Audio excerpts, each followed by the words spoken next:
All right, well, good morning, everyone.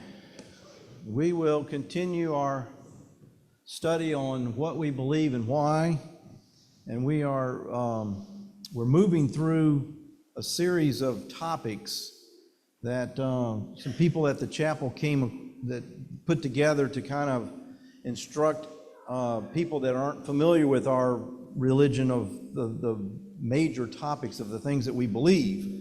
Are things of the gospel.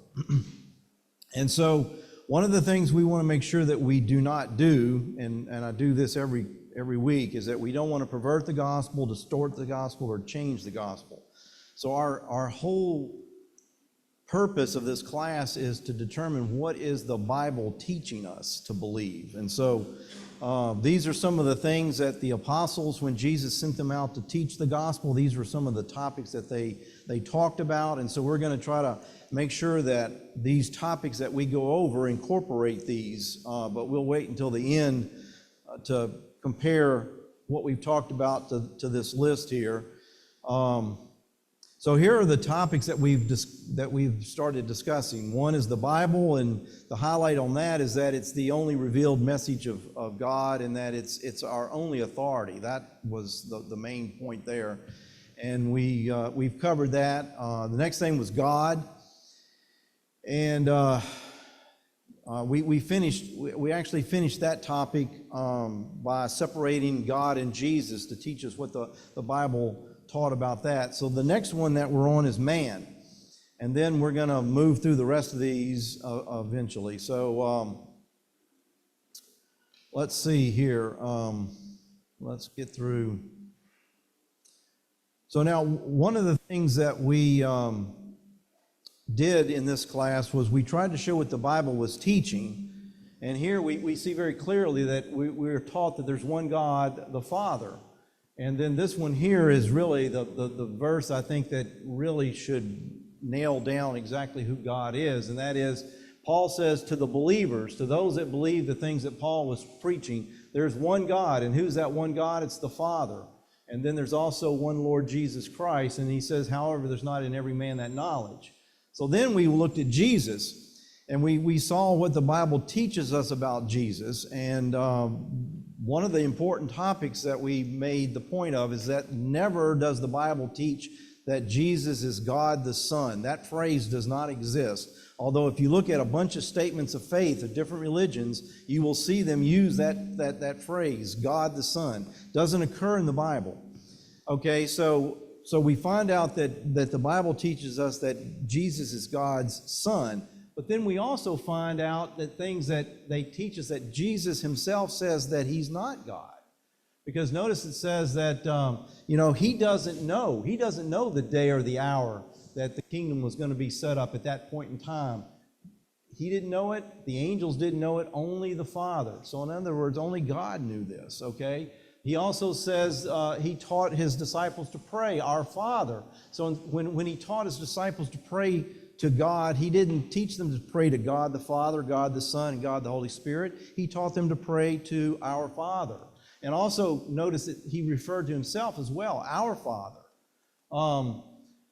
And then we see here that he says that his Father is greater than he is. But to me, this is the one that really, again, it's hard for me to understand how anybody can get past this one. And that is where the Jews, they sought to kill Jesus because they were claiming that Jesus said that God was his Father, which he absolutely did.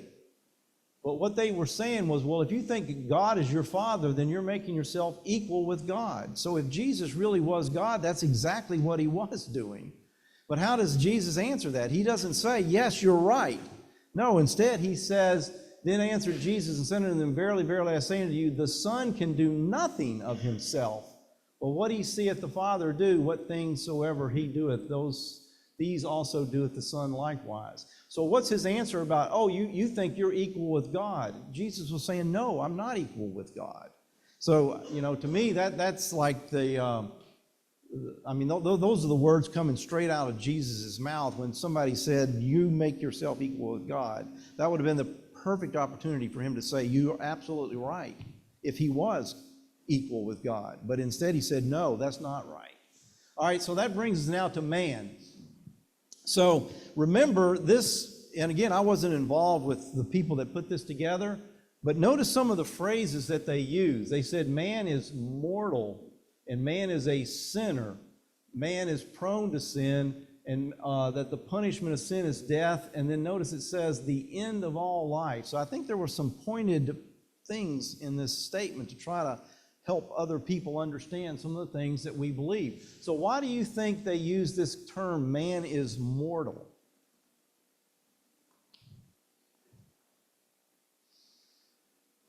But they could have said man, and they actually did that later. But why do you think they used the word mortal?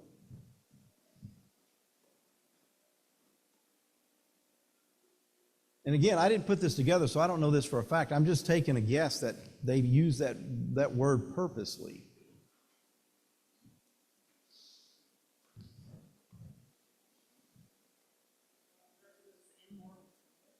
That's exactly what I think is why they use that word, is because so many people in the world believe that man has an immortal soul. Okay, and I think they were trying to say, no, man is mortal. All right, so let's look at this concept of why do we believe man is mortal. So let's start here in the front. I think we were over here last week. I'm trying to remember which sides we go, but Kathy, you want to start reading Genesis 3:19, just that one verse. In the sweat of thy face thou shalt eat bread, till thou return into the ground, for out of it wast thou taken, for dust thou art, and unto dust shalt thou return. So this is the very first proclamation that God made concerning man once man disobeyed. And what was the punishment for disobedience? In the day that you eat of it, you shall surely die. Okay, so now this is God now telling them what's going to happen to them. They're going to die. And when they die, what's going to happen? Do they go somewhere if they're good, or go somewhere if they're bad? They cease to exist. Yeah, whatever they were to begin with, they're returning to that. Dust thou art, dust thou shalt return. So now, what about this immortal soul? If there was some kind of immortal soul, what's happening to that? God doesn't get into that. All right, what's the next verse, David, I guess is... I just had a comment. In trying to talk to people, that says what they wonder, well, what it's going to be like, once you die, will you be anywhere? And I says, well, just think, do you remember where you were before you were born? That's exactly It's right. the same thing. Yeah, that's exactly what God is telling us. And if God has remembered you through covenant and baptism, then you will be brought back. But otherwise, you will continue in that state as if before you were born. Yeah, that's a great point. All right, Psalms 103:14. For he knoweth our frame, he remembereth that we are dust. Okay, again, same concept. All right, Robert, you want to read Psalms 89:48? What man is he that liveth and shall not see death? Shall he deliver his soul from the hand of the grave? Selah. Now this one's an interesting verse because notice it talks about his soul. And where's his soul going?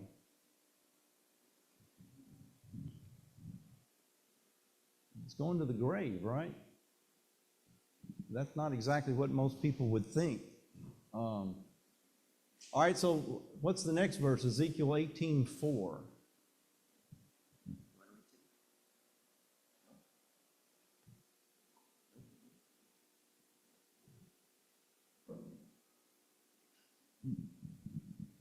Behold, all souls are mine. As the soul of the Father, so is the soul of the Son is mine. The soul that sinneth, it shall die.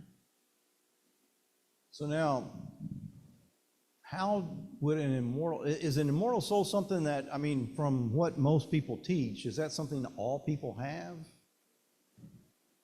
So then what's happening to this one? here? This soul here, what's happening to it? Somehow it died. Yeah, somehow it dies. So how can it, what does the word immortal mean? It can't die. Okay, so I mean, already, what we've got to make sure is we let the Bible talk to us. We let the Bible teach us. It doesn't matter what we believe, does it match what the Bible is telling us? I mean, this verse, you cannot say this any clearer than this. It says, all souls are mine, the soul that sinneth, it shall die. I mean, how can you say this any clearer than that? So, we need, if we have this concept of the word, also, how many times does the word immortal soul occur in the Bible? 0. 0. So again, we've got this concept that doesn't occur in the Bible, and we've got verses that are disproving it. So, it's like that's when we need to make sure that we align our beliefs with these scriptures. So here it's very clear, souls die, okay? All right, so I think that's one of the reasons that they used that word mortal, was to show that we don't believe in an immortal soul. All right, so let's see, next person read Romans 3:23. For all have sinned and come short of the glory of God. So now, with that verse, all have sinned, think about this one now. It says, the soul that sinneth, it shall die. So how many souls you think are going to die? All of them? All of them, because all of them have sinned, is what we've been told here in Romans 3. All right, so now let's see Mark 7:21 through 23. For from within, out of the heart of men, proceed evil thoughts, adulterers, fornications, and murderers. Keep reading that whole series there. Thefts, covetousness, wickedness, deceit, lasciviousness, an evil eye, blasphemy, pride, foolishness. All these things, evil things, come from within and defile the man. Okay, so now this actually could be used in a different topic, which isn't even addressed in this little pamphlet that we have, but where does most people think that the evil is coming from in this world? The devil, okay? And so this one is telling us, nope, it's not. It's all coming from where? It's coming all from man. It's coming from within the heart of man, and so there's nothing in us worth saving that's natural. Nothing natural in us is worth saving. What we have to do is we have to be born from above. We have to completely change the type of people we are if we want to be in a position that God's going to consider worthy of being resurrected and in his kingdom. So all of these evil things are coming from within man, and it defiles the man. So there's no more immortal soul. There's nothing good there that is going to end up going somewhere. But the good news is that there's nothing bad that's going to go somewhere as well, because that's even worse. I mean, can you imagine if that really was true? All right. Now notice we move from man is mortal. Now we're moving into that man is a sinner before God. So let's look at some of the verses that will instruct us about that concept. So the next verse is Romans 6:23. For the wages of sin is death, but the gift of God is eternal life through Jesus Christ our Lord. Okay, so the wages of sin is death. And how many of us are sinners? All of us. And what happens to the soul that sins? It dies. So, I mean, you can see all of this is still all fitting. It all connects. So the wages of sin is death. God said he gave Adam and Eve a law, and he says, if you disobey this law, the day that you eat of it, thou shalt surely die. Okay, so you see all of this is fitting, okay? So the wages of sin is death, and that's exactly what happened to Adam and Eve. All right, and so the gift of God, so this eternal life, or this concept of salvation, is not anything that we have. It's something that will be given to us.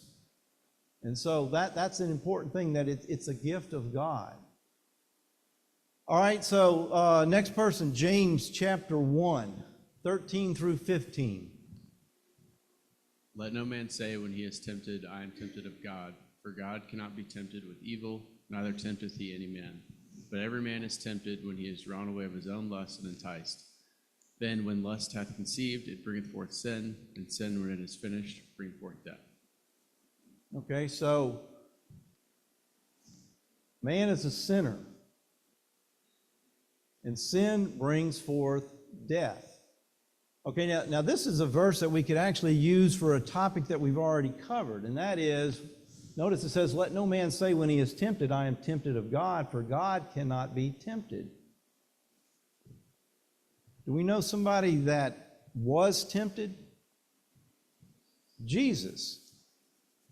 And if Jesus wasn't tempted, then the greatest victory that ever occurred didn't occur.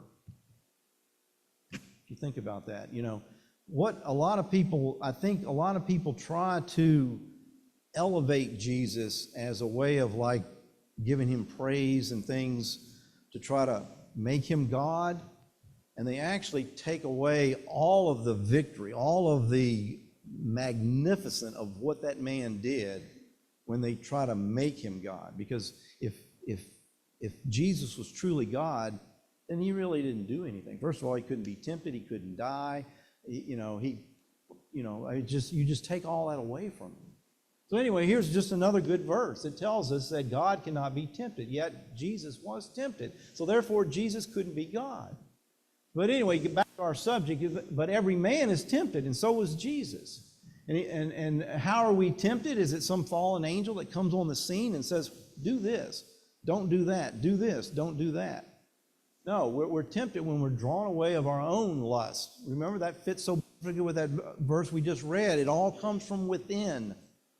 We're tempted when we're drawn away of our own lust and enticed, and when lust has conceived, it brings forth what? It brings forth sin, and what happens when sin occurs? It brings forth death. Okay, so is mortal, he's going to die. Man is a sinner. All right, so let's see. Now we're going to shift over to this concept of that. All right, so if man is mortal, he's going to die, he's a sinner, and his whole being is prone to sin, and the punishment for sin is death. Notice now, they put this little phrase. Why do you think they put that little phrase in there?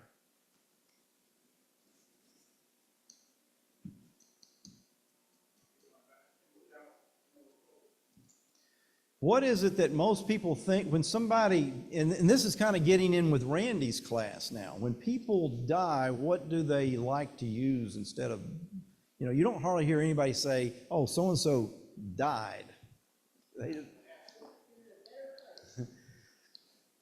A lot of times you'll hear that they're in a better place, they've passed away. So what does this concept of passing away somewhat imply? That they're not just gone, they've just kind of moved somewhere else, But so that is why I think they put that phrase in there, is that we're letting people that aren't familiar with our beliefs realize, no, when you die, you don't pass to a different spot. You don't go to good or bad. It's the end of all life. It's like a vapor that vanishes away. Yeah, Walter.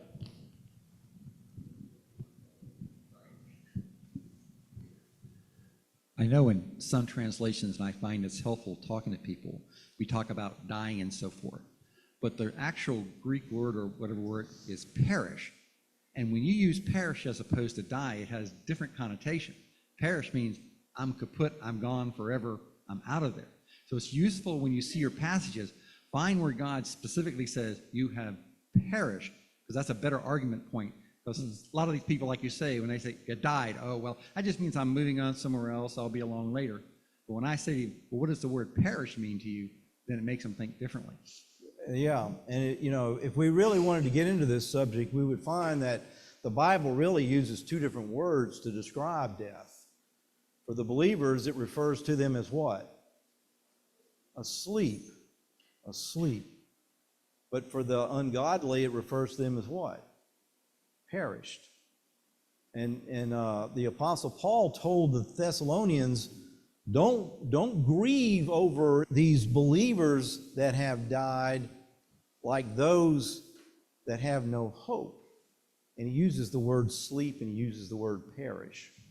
And so those that have perished have no hope. As Walter, that's the point Walter was bringing out. They're gone. All right, so death, the end of all life. So let's read what Solomon told us about death. Who's next? Ecclesiastes 9:4-6. For to him that is joined to all the living there is hope. For a living dog is better than a dead lion. For the living know that they shall die, but the dead do not know anything, neither have they any more reward, for the memory of them is forgotten. Also their love and their hatred and their envy is now perished, neither have they any more a portion forever in anything that is done under the sun. So now, why do you think Solomon would have said a living dog is better than a dead lion? What do you think the point he's trying to make there?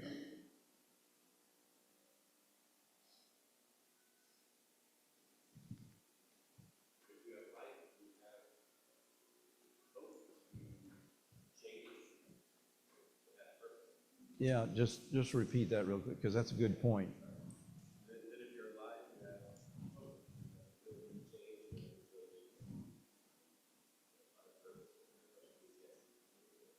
Exactly, yeah. If you're alive, there's things that you can do. But if you're dead, what happens? It's over. Rebecca? Oh, absolutely, yeah. That's exactly, yeah. The lion is like, the great thing. The dog is the garbage thing. So, but you're better off being a dog than you are a lion. If the lion's dead, that's his point. Yeah, Daniel.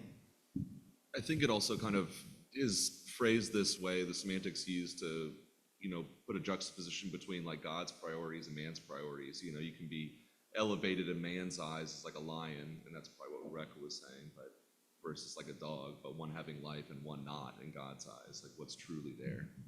Yeah, and I think to fit what Brad was saying, that dog could work himself into doing the things of God versus, the lion.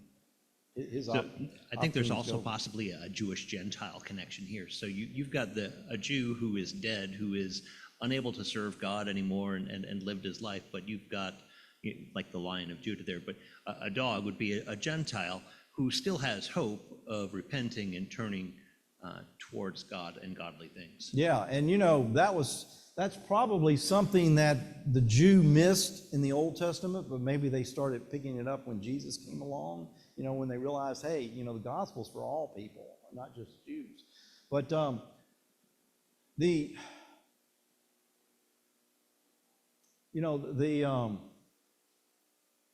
concept of the dog and the lion, if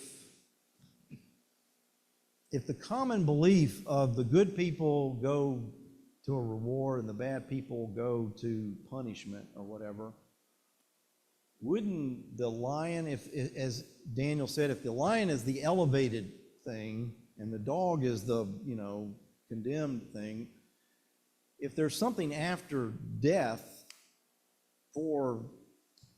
wouldn't the lion in his elevated position be a better thing dead if he was up in heaven or whatever it is that you want to believe than the dog? I mean, you see what I'm saying? I mean, most people think that actually You're in a better place when you die if you're a good person. So if you're this elevated lion and you die, then why wouldn't you even be in a better place now? Yeah.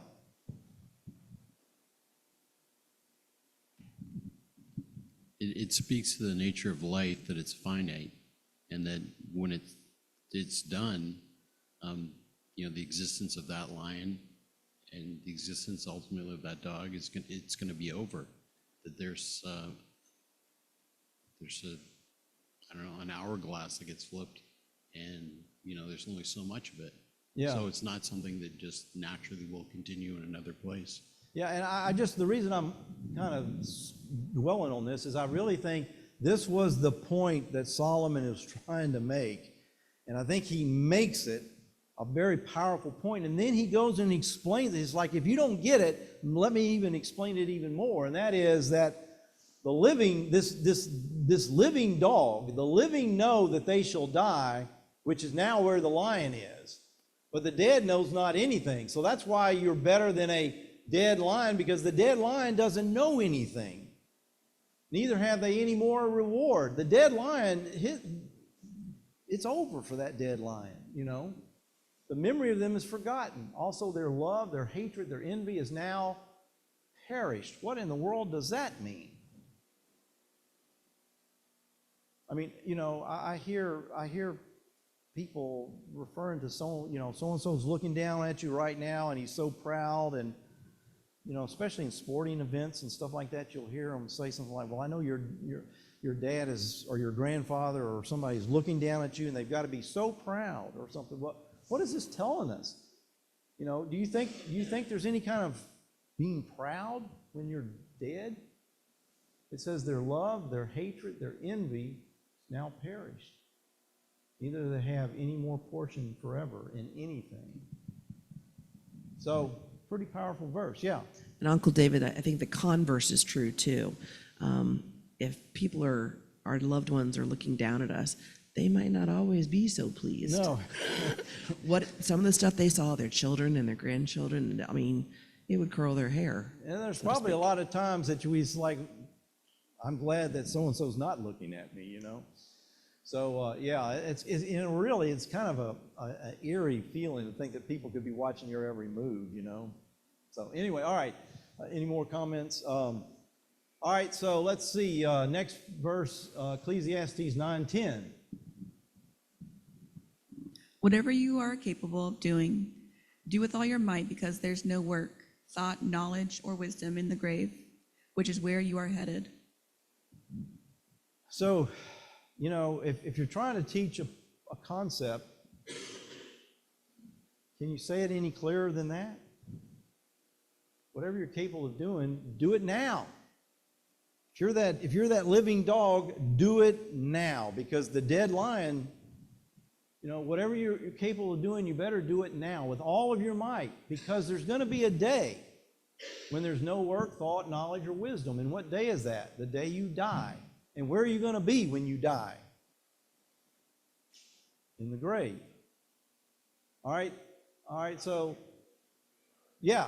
I was just going to say, going back to loved ones looking down on us, God sees everything that we do. Yeah. And also, there are angels amongst us that we don't see. Some we see and not know it. But so there is this, we are being watched over, whether we're doing good or bad. That's a good point. Yeah, I mean, that is true. All right, let's see. Next person is Psalms 146:4. His breath goeth forth, he returneth to his earth. In that very day his thoughts perish. So now what is that telling us?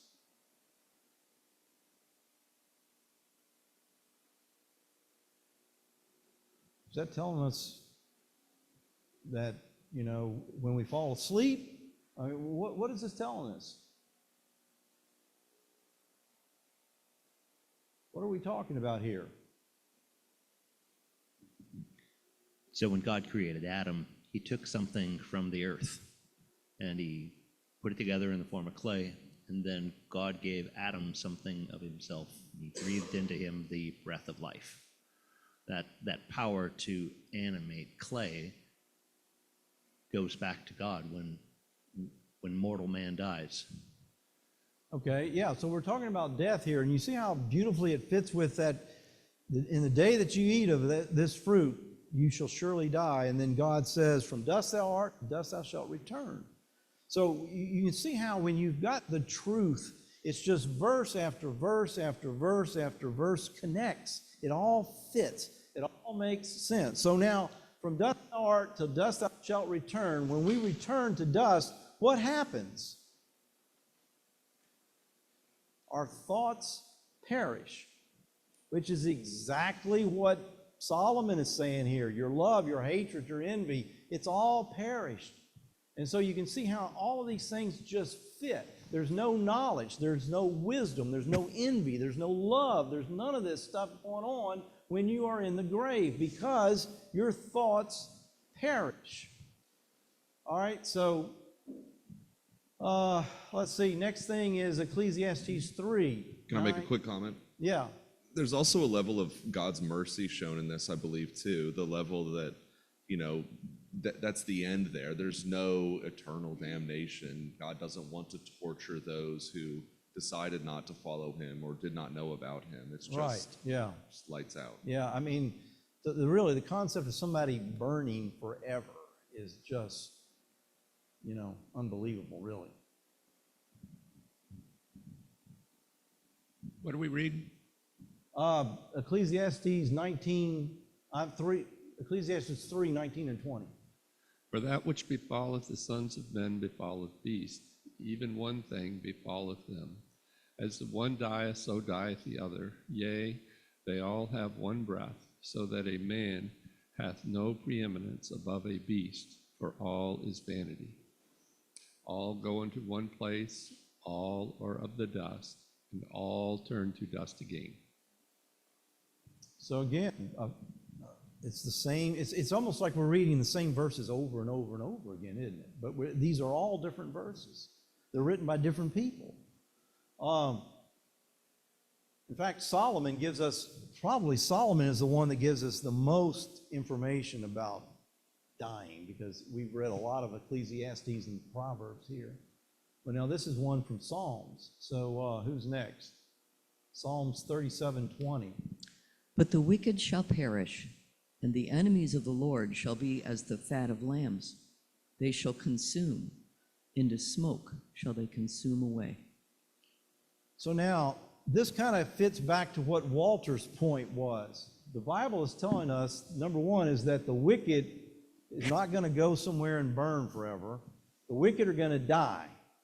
And when it uses the word die, it's talking about they are going to perish.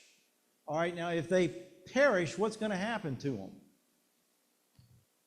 It's comparing the concept of perishing to the concept of smoke. And what happens to smoke? Yeah, it just goes away. And we're also going to see, I don't think I put any verses up here, but there's plenty of verses that talk about our life being a vapor. So you can see how all these concepts are fitting. Our life is a vapor. When we die, it's like smoke. All right, so let's see. The next thing is, okay, so now, again, I think this phrase was written for people in our, people visiting, neighbors, people that don't really know that much about the Christadelphians. But there's one thing that this topic didn't get into, and that is that, man is mortal, man's a sinner, man's prone to sin. But man has a bigger problem than just these three things, okay? And this was actually addressed in one of the statements of faith that we read from one of the other religions. And so here is what they had to say about man. And by the way, when I read the two statements that I read, which were supposedly from the two largest Protestant religions, not one of them had anything to say about man and an immortal soul. That phrase did not occur, which I thought actually surprised me, really. But it wasn't there. They didn't say anything about an immortal soul in either one of those statements.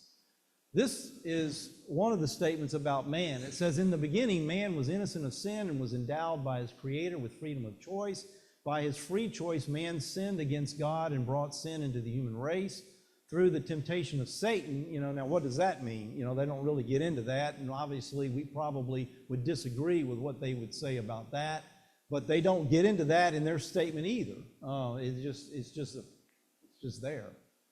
So whatever the temptation of Satan is, that's how man transgressed the commandment of God and fell from his original innocence, whereby his posterity inherited a nature and an environment. Okay, so now notice, because of what Adam did, we are inheriting a nature and we are inheriting an environment. Now, is that biblical?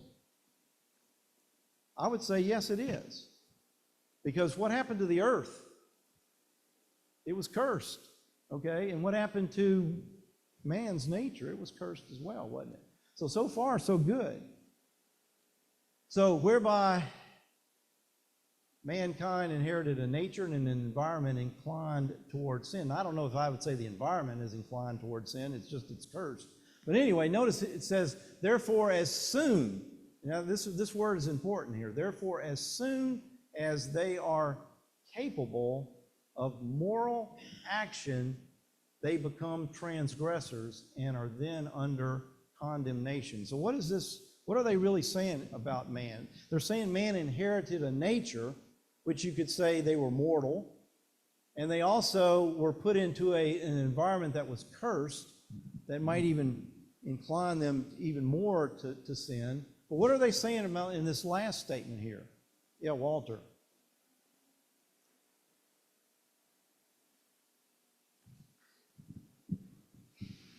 They are implying or stating that from the time you're born to a point in time, you're free from sin, and then become under it once you become a transgressor, which is not in keeping with what we believe at all. Exactly. So that's the reason I was bringing this up, is because if you read this statement here, this pretty much agrees with their statement up until that highlighted section that I just pointed out. We don't say, we say man's mortal, man's a sinner, and man's prone to sin. They would agree with that 100%. Now, they probably wouldn't agree with this, but now all of a sudden we've got a different view here, because what they're saying is, like what Walter said, is that we're good. We're good to go until we have some type of moral action that makes us transgress. And the minute we transgress, then we are in trouble because of what we did. Yeah. Yeah, isn't that why the churches do the christening and the infant baptism to cover that gap? Well, I think the gap, I think they would think you're okay during the gap. They're wanting to get you in position. And that one statement said it was okay for infant baptism. The other one said no. So that I thought was interesting as well. All right, so we're gonna get into this probably 2 weeks from now. Next week I'm going to be gone. Brother Brad's going to take the class, and he's free to talk about whatever he wants to talk about. So I don't know. He might even get off into a different subject. I don't know, but we'll pick up here next 2 weeks from now. So thank you very much.